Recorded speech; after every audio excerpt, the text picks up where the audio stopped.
আজকে ছাত্র সমাজের কাছে আজকের এই অনুষ্ঠানের মধ্য দিয়ে বাংলাদেশের সকল শিক্ষার্থীর কাছে বাংলাদেশ ছাত্রলীগের পক্ষ থেকে আমরা চ্যালেঞ্জ দিচ্ছি, এই কোটা ব্যবস্থার একটি যৌক্তিক ন্যায়সঙ্গত সমাধান বাংলাদেশ ছাত্রলীগ করবে।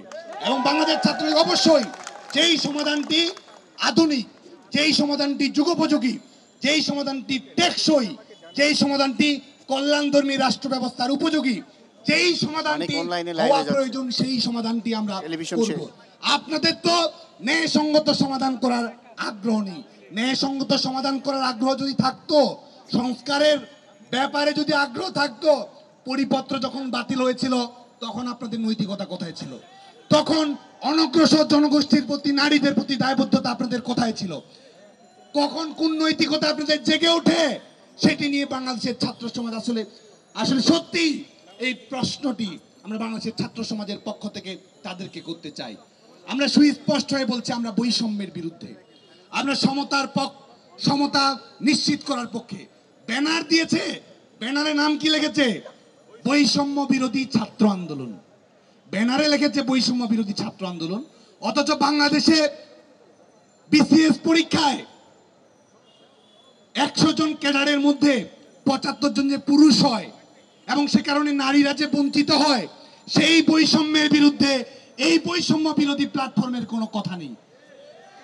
তখন এদের যুক্তি, এদের চিন্তা, এদের প্রশ্ন সবকিছুই প্রশ্নবিদ্ধ হয়ে যায়। তারা বৈষম্যের বিরুদ্ধে কথা বলে, অথচ পার্বত্য চট্টগ্রামে যে চাকমা, মারমা, যে আদিবাসী ক্ষুদ্র নৃতাত্ত্বিক গোষ্ঠীর চাকরি পাচ্ছে না, কোটা ব্যবস্থা তুলে দেওয়ার পরে ঠিক পরের বিসিএস যেখানে মাত্র 2 জন, একজন নিরীক্ষা ক্যাডারে, একজন প্রশাসন ক্যাডারে সুযোগ পেয়েছে।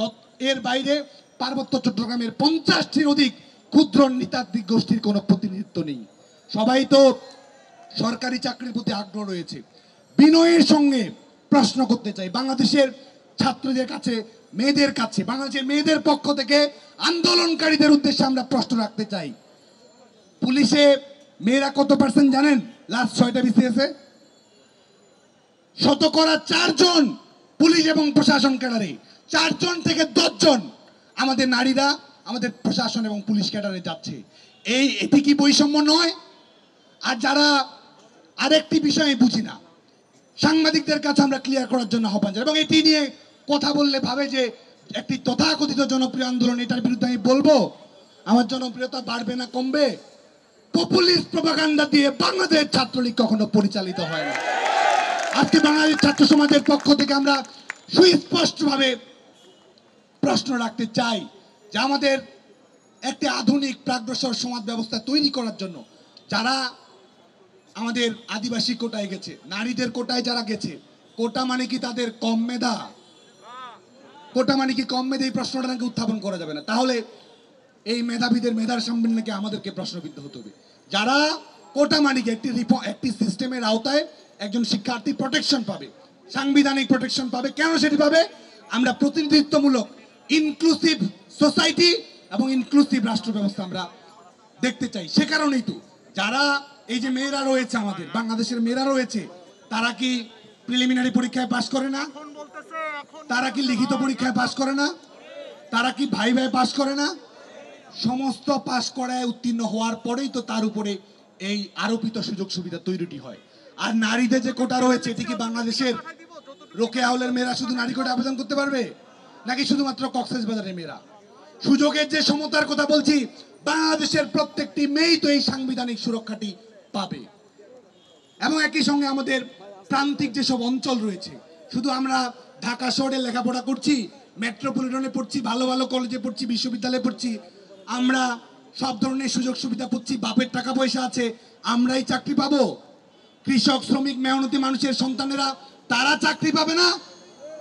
আমাদের নিম্নবর্গীয় প্রত্যন্ত অঞ্চলের মানুষের চাকরির তো প্রোটেকশনের ব্যবস্থা আমাদের রাখতে হবে। এবং কোটা নাকি জন্য নাকি আইন, নির্বাহী বিভাগ স্থায়ী একটা আইন করবে।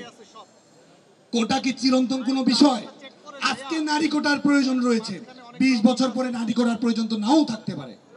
কারণ আমরা এই সিস্টেমগুলো আমরা কেন দিই? জেন্ডার সমতা প্রতিষ্ঠিত করার জন্য।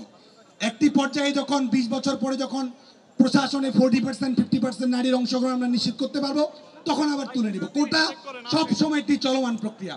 কোটা সব সময় সংশোধন সংস্কারের প্রয়োজনীয়তা থাকে। নির্বাহী বিভাগ, জনগণের নির্বাচিত সরকার সমস্ত পক্ষের স্টেক হোল্ডার হয়ে সেটি নির্ধারণ করে।